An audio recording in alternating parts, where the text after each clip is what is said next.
Hey everyone, it's Mike from drive80.com, and today I'm going to show you how to do this effect with the text animator, and I'm also going to show you how to do this effect with just an image.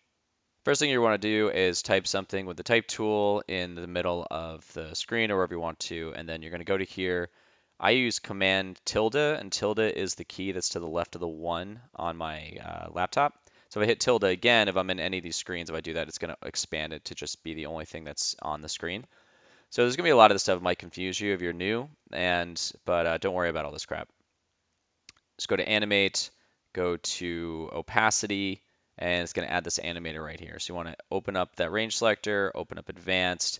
Again, it's gonna have all this stuff. Don't worry about it. The only thing I want you to focus on is take opacity here. If I hit tilde again, hit opacity. It's right here. Bring it all the way down to 0. And then if you move it, you see obviously it's not doing anything.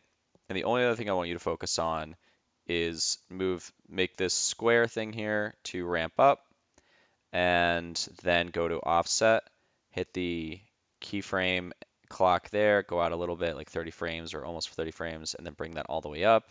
Go back, bring this all the way down. So if you could jump between these two keyframes. If you hit K, it'll go to the next one. If you hit J, it'll go back. And if you hit spacebar, it'll play. I usually hit Command or Control 0 to do a random preview or RAM preview. So there you go. That's how fast that can do it. Now, if you want it to look like a typewriting effect, just go back down to the animator, get rid of ramp up, do it square, and then take the smoothness all the way down to 0, and then you want to bring the offset to 0, and then play it so it'll look like it's typing in. It's pretty easy. So now I go to my other comp. Let me So for this one, this is an image right here. So what I'm going to do is make sure that the image is selected and go up here to the rectangle tool. And if you hold that down, you can get all these different shapes, but I want the rectangle tool. And make sure that that shape is selected before you get the rectangle tool. And kind of draw a box around it until it reveals itself because it's creating a mask. Now, if you go to the beginning, you can either drag the playhead there or the scrubber, or whatever you call it, time ruler. If you hit I, it'll go to the beginning of whatever frame you are selected. And here is the mask. Again, if this was collapsed, so I hit U to do that. If I hit Command tilde on a Mac, it'll expand it. You see mask right here. And what you're going to do is just this mask path. So click on the stopwatch there, bring this out a little bit, click it again here, hit I to go back to the beginning, or if you hit J, it'll go back to the previous keyframe.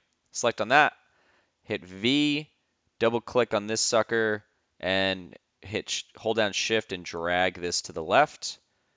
And then I just do Control 0, and there you go. It's bringing it in. Now, if you want to have a feathered effect, like a little bit of a softer effect, you grab that mask and go to Mask Feather and just kind of like feather it out. So you want to have this part, this edge on top of the image so you can see what's really being feathered. Because in the middle, you wouldn't really see it. So here, it's like too much. So you want to just be like, all right, I just want a little bit of feather. And then here, so I could see where there's a little bit of the D showing. So if I kind of just select that and hit Shift and hit the left arrow, or bring it back more, Control 0, and there you go. It's like that little effect. You can also grab these and go up to the graph tool, the graph editor, right there. Select these and then hit right here. You can do the easy ease, and you can also kind of play around with the anchor points here, and then you can see it kind of like fades in. It like goes in fast and slows down. I think if I zoom out a little bit, it'll show that a bit better. So yeah, it kind of like slows down at the end there. It's like zoom, slows out. So it kind of has like that effect. So there's two ways to do that. One with an image, one with actual text. And my name is Mike. This is drive80.com is my explainer animation company, and I just do these videos for fun. Mike Doyle is my name. I'm the owner of the studio or this animation company. Yes, check out drive80.com. You need an explainer video and comment below. I guess you should like ring the bell or some shit, and you should comment or give me a like because apparently that's what everyone asks for. And Google or YouTube is like, hey, we're gonna move you up to the front because people seem to like you. So that's it. Comment below if you want to learn something else. This is all. I try to stick with the basic stuff and try not to go too crazy, but maybe I can answer your questions. Goodbye.